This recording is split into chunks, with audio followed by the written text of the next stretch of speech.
تشریف اللهم صل على سيدنا مولانا محمد وعلى آل سيدنا محمد وسلم. الحمد لله نحمده ونستعينه ونستغفره ونؤمن به ونتوكل عليه ونعوذ بالله من شرور أنفسنا ومن سيئات أعمالنا ونعوذ بالله من شرور أنفسنا ومن سيئات أعمالنا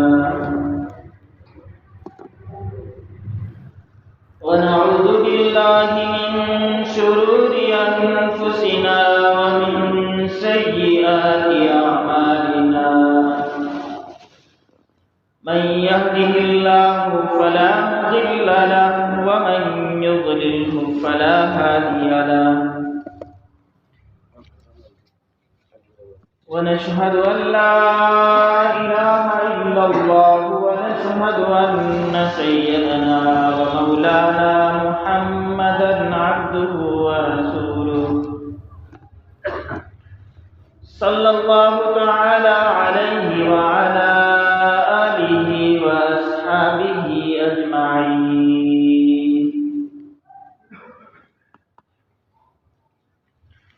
فأعوذ بالله من الشيطان الرجيم. بسم الله الرحمن الرحيم.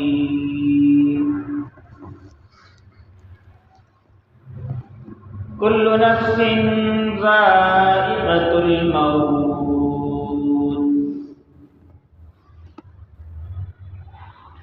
آمنت بالله صدق الله مولانا العظيم وصدق رسوله النبي الكريم ونحن على ذلك من الشاهدين والشاكرين والحمد لله رب العالمين.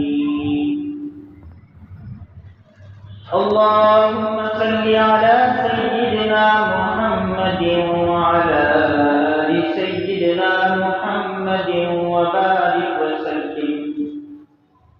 اللهم صل على سيدنا محمد وعلى آل سيدنا محمد وبارك وسلم. اللهم صل على سيدنا محمد وعلى آل سيدنا محمد وبارك وسلم.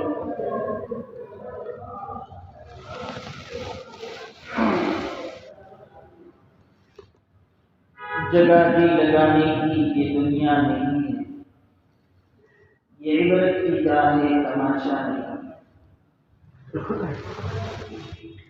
میرے عزیز دوستو اور بزرگوں،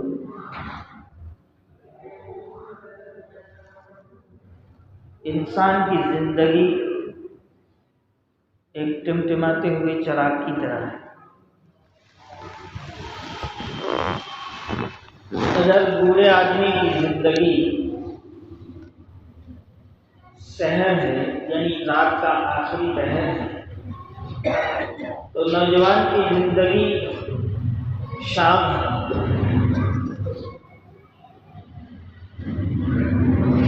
اور جیسے ایک چراغ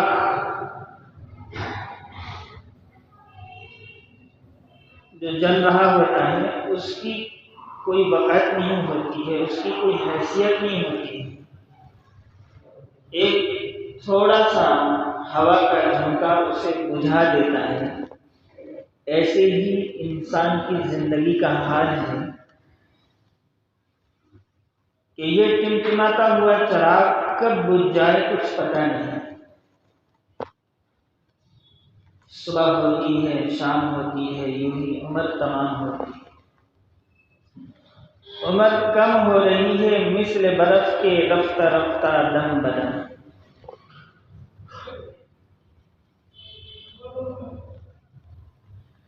اور اللہ تبارک و تعالیٰ نے جو ہمیں نعمتیں دے رکھی ہیں یہ ساری نعمتیں عارضی ہیں،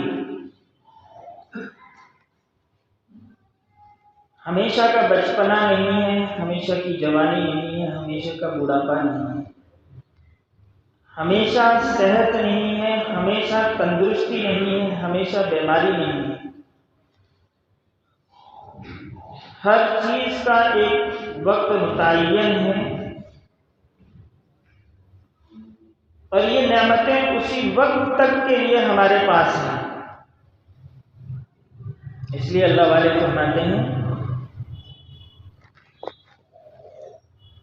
کہ زندگی ایک دن ہے اور ہم نے دن کا روزہ رکھ لیا۔ جیسے اللہ کا حکم روزے کا آ جائے اور بندہ جب روزہ رکھ لیتا ہے تو روزہ رکھنے کے بعد بندہ اپنے آپ کو کھانے پینے اور جائز نفسانی خواہشات سے روک لیتا ہے۔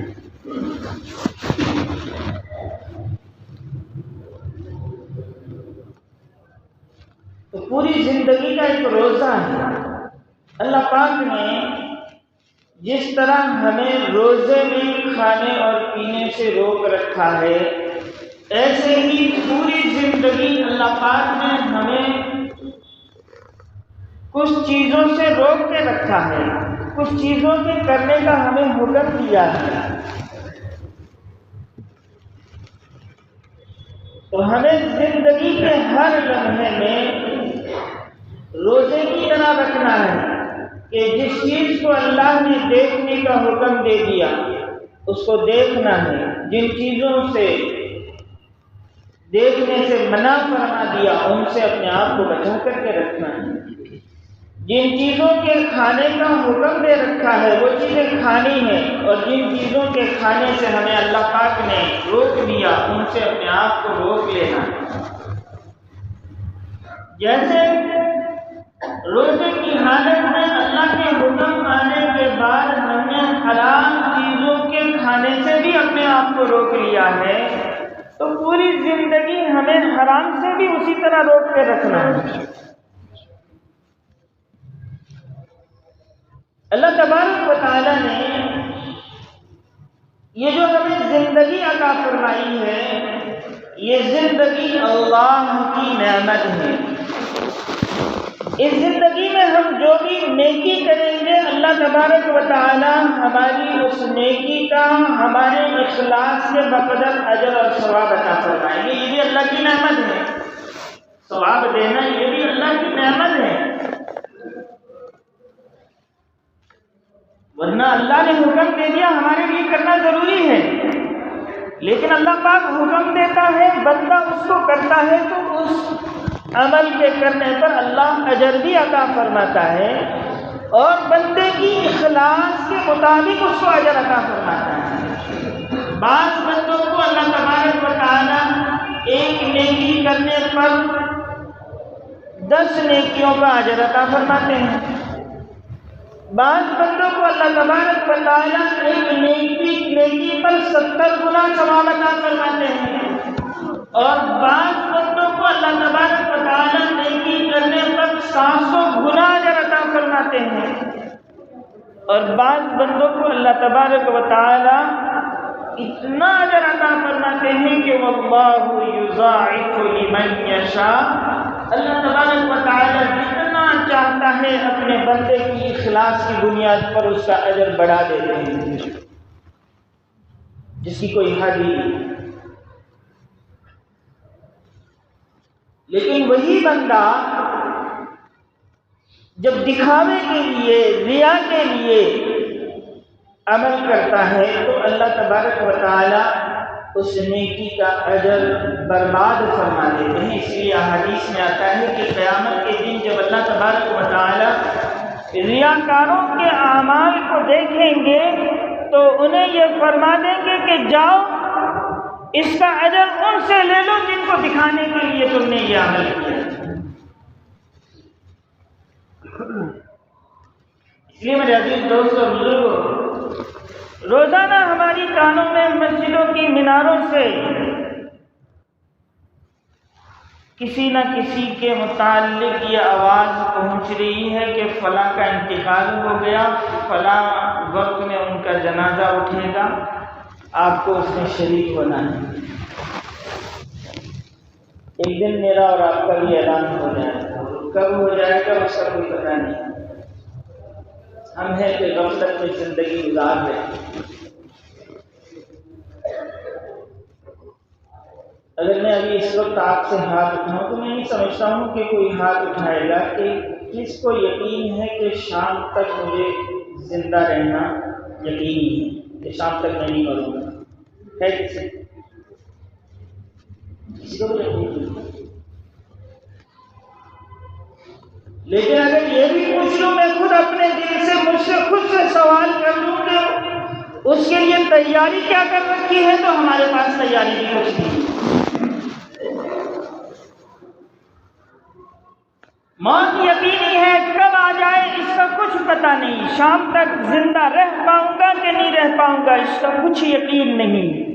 شام تو بہت دور کی بات ہے کہ جمعہ کی نماز کی اذان ہو چکی ہے، اذان میں نے سن لی ہے، لیکن جمعہ کی نماز کھڑی ہونے کے لیے تکبیر جو کہی جائے گی، وہ تکبیر کی آواز میں سن پاؤں گا کہ نہیں سن پاؤں گا کچھ پتہ نہیں، لیکن اس کی تیاری کچھ نہیں کی۔ غفلت کے اندر زندگی گزر رہی ہے۔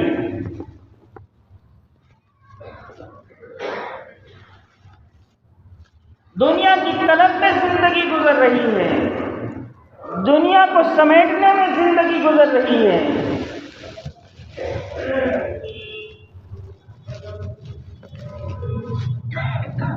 حضرت علی رضی اللہ تعالی عنہ فرماتے ہیں کہ دنیا مردار ہے اور اس کا طلب کرنے والا مفتا ہے۔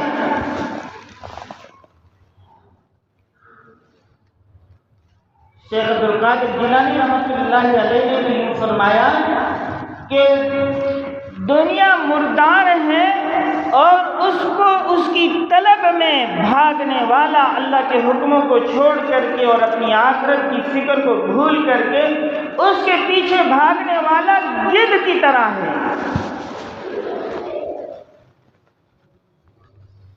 کیونکہ کتا اور گدھ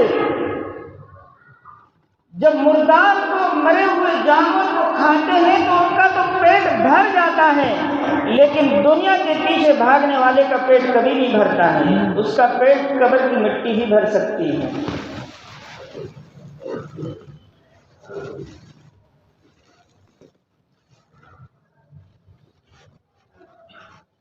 اس لیے میرے عزیز دوستو اور بزرگوں، مرنا بہرحال ہے اور اللہ کے سامنے ہمیں اس دنیاوی زندگی کا حساب دینا ہے، یہ یقینی بات ہے۔